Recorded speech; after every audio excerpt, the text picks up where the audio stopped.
ဒီမှန်ချက်ကြီးပြီးပြင်းရင်းနေသူများအတွက်သင်ခန်းစာမင်းရောအခုလိုမျိုးခန်းစားဖို့တလားကြီးကျယ်တဲ့အရာတစ်ခုခုကိုအောင်မြင်ခြင်းနဲ့အောင်မြင်မှုတွေအကြောင်းအိမ်မက်မက်တဲ့ပိုကောင်းတဲ့ဘဝတစ်ခုကိုစိတ်ကူးရင်နဲ့ဒါပေမဲ့လက်တွေ့လှုပ်ဆောင်ရမယ့်အချိန်ရောက်တဲ့ခါကျတော့မင်းကအချိန်ဆွဲနေပြန်ရောမနှက်ဖြတ်မှလုံးမယ်လို့ကိုအကြောင်းပြချက်ပေးနေမိသလားတကယ်လို့မင်းကရီမှန်းချက်တော့ကြီးပြီးပြင်းနေတဲ့သူတယောက်ဆိုရင်ဒီပုံမြင်လေးကမင်းအတွက်ပါဒီပုံမြင်လေးကမင်းရဲ့ဘဝအမြင်ကိုထာဝရပြောင်းလဲသွားစေနိုင်ပါတယ်အိမ်မက်တင်တဲ့ဦးငယ်အမီရာဟိုရှိတုန်းကစိန်လန်းတဲ့လက်ခွင်ပြင်းနေဝင်းရံထားတဲ့ရွာလေးတရွာမှာအမီရာဆိုတဲ့လူငယ်တယောက်ရှိတယ်။အသက်25နှစ်အရွယ်ကျမတန်ဆွမ်းပြီးအိမ်မက်တွေနဲ့ပြည့်နေနေသူပေါ့။သူကတငယ်ချင်းတွေကိုအမြဲပြောလို့ရှိတယ်။တနေ့ကျရင်ငါဟာဒီရွာမှာအချမ်းသာဆုံးလဲသမားဖြစ်လာစေရမယ်။ငါလက်ကွင်းနေမှာရွှေအစင်းရှိတဲ့တီးနှံတွေဝေစားပြီးလူတွေကငါစီမှာအကြံဉာဏ်တောင်းရလိမ့်မယ်။ငါကိုလူတိုင်းကလေးစားကြလိမ့်မယ်။ရွာသားတွေကအမီရာရဲ့ရီမှန်းချက်ကိုအားကြကြပေးမယ်ပြဿနာတစ်ခုတော့ရှိတယ်။အမီရာကအယံပြင်းတာပဲ။နေထွက်လို့တခြားလက်သမားတွေလည်းတဲ့စင်ချိန်မှာအမီရာကအိယာထဲမှာပဲရှိသေးတယ်။ပူပြင်းတဲ့နေရာအောက်မှာလူတွေအလုံးလုံးနေချိန်မှာအမီရာကတော့အရိတ်ထဲမှာထိုင်ပြီးသူ့ရဲ့အိမ်မက်တွေအကြောင်းကြွားလို့ထုတ်နေတတ်တယ်။ကြီးခက်ရမယ့်အချိန်ဆိုရင်လည်းနောက်မှလုပ်မယ်လို့ပဲပြောလို့ရှိတယ်။သူကအောင်မြင်မှုကိုစိတ်ကူးရင်ရတာဝါသနာပါပေမဲ့အောင်မြင်ဖို့အတွက်လိုအပ်တဲ့ကြိုးစားအထောက်မှုကိုတော့မုံတီသူပါ။ဦးလေးဖြစ်သူရဲ့သင်ခန်းစာတညနေမှာတော့ပညာရှိပြီးဝါရဲလက်သမားတဦးဖြစ်တဲ့အမီရာရဲ့ဦးလေးအလဲရောက်လာတယ်။ဦးလေးဖြစ်သူက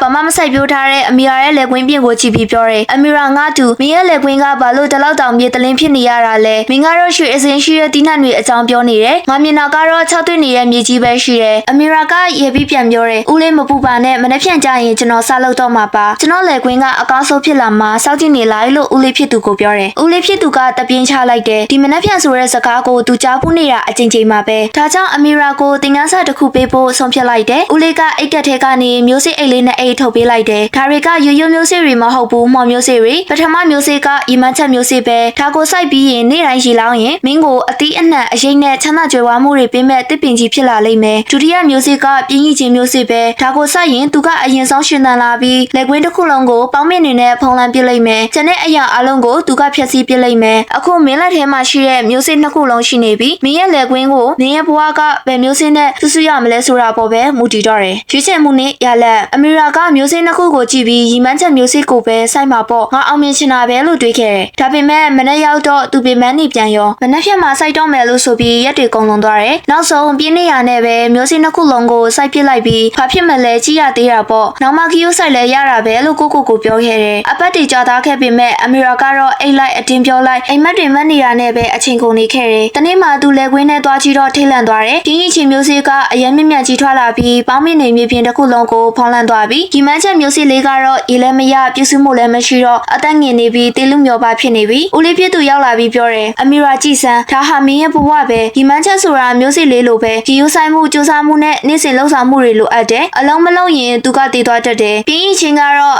့မြင်မြတ်ဆက်ဆက်ပဲအရာအလုံးကိုဖျက်ဆီးပစ်တတ်တယ်။မင်းကြီးကျက်ချင်ခဲ့တယ်။ဒါပေမဲ့မင်းရဲ့ပြင်းရင်မှုကမင်းရဲ့အနာဂတ်ကိုခွေယူသွားပြီးနှုတ်ထလာခြင်းအမီရာကဒူးထောက်ကျသွားပြီးမျက်ရည်တွေစီးကျလာတယ်။အိမ်မက်မယုံနဲ့ပဲမလုံလောက်ဘူး။လက်တွေလှုပ်ဆောင်မှုကမှအိမ်မက်တွေကိုရှင်းသန်စေရဆိုတဲ့အမှန်တရားကိုသူပထမဆုံးအကြိမ်သိလိုက်ရတယ်။အဲဒီညမှာသူအိမ်မပျော်ဘူး။ဖြုံနေခဲ့တဲ့အချိန်တွေအလကားဖြစ်ခဲ့တဲ့ကတိတွေနဲ့ဆုံးရှုံးသွားတဲ့အခွင့်အရေးတွေကိုတွေးမိတယ်။ငါအခုချက်ချင်းမပြောင်းလဲရင်ပြင်းရင်မှုကငါ့ကိုထာဝရသိမ်းပိုက်သွားတော့မယ်လို့လူတိုးလေးရေရွလိုက်တယ်။နောက်တနေ့နေမထွက်ခင်မှာပဲအမီရာနိုးထားလာတယ်။ကိုရိုင်းလက်နဲ့ပေါင်းမင်းတွေကိုဆွဲနှုတ်တယ်။ကျော်ရိနာလက်တွေသွေးတွေထွက်ပြီးသူမရက်တတ်ခဲ့ဘူး။ရီမန်းချက်မျိုးစေ့လေးကိုနေ့တိုင်းရီလောင်ပြုစုတယ်။ဖြည်းဖြည်းချင်းပဲအဲ့ဒီအပင်လေးဟာတမလာပြီးတိတိကျလာတဲ့အခါအသီးနှံတွေပေးနိုင်တဲ့တစ်ပင်ကြီးဖြစ်လာခဲ့တယ်။အမီရာကလည်းပြောင်းလဲသွားပြီးသူဟာပြင်းရင်မှုကိုတိုက်ထုတ်ပြီးအောင်နိုင်တဲ့လက်သမားတအုပ်အဖြစ်ရွာမှာနာမည်ကျော်သွားခဲ့ပါတယ်။ဒီပုံမြင်လေးမှာသင်ခန်းစာအနေနဲ့အမီရာရဲ့ပုံမြင်ကလဲစိတ်တာတစ်ခုတည်းအကြောင်းမဟုတ်ပါဘူး။ဒါဟာကျမတို့ရဲ့ဘဝအကြောင်းပါ။ကျမတို့အားလုံးရဲ့အတွင်းစိတ်ထဲမှာမျိုးစေ့လေးနှစ်ခုရှိပါတယ်။ရီမန်းချက်မျိုးစေ့နဲ့ပြင်းရီချင်းမျိုးစေ့ပါ။ရီမန်းချက်မျိုးစေ့ကတော့ကြိုးစားမှုစီကံရှိမှုနဲ့လက်တွေလက်ဆောင်မှုတွေနဲ့နေ့တိုင်းရေလောင်းပေးမှသာကြီးထွားလာမှာပါ။ပြင်းရီချင်းမျိုးစေ့ကတော့သူ့အလိုလိုကြီးထွားလာပြီးမင်းရဲ့အိမ်မက်တွေကိုဖျက်ဆီးပစ်ပါလိမ့်မယ်။ဒါကြောင့်မင်းမကြီးကျတဲ့အိမ်မက်တွေရှိပေမဲ့ပြင်းနေတော့မဲ့ဆိုရင်အမီရာရဲ့လေကွင်းကိုတတိယပါ။မနေ့ဖြန်ကိုမဆောက်ပါနဲ့ဒီနေ့ပဲစတင်ပါ။မင်းရဲ့ရီမန်းချက်ကိုရေလောင်းပါ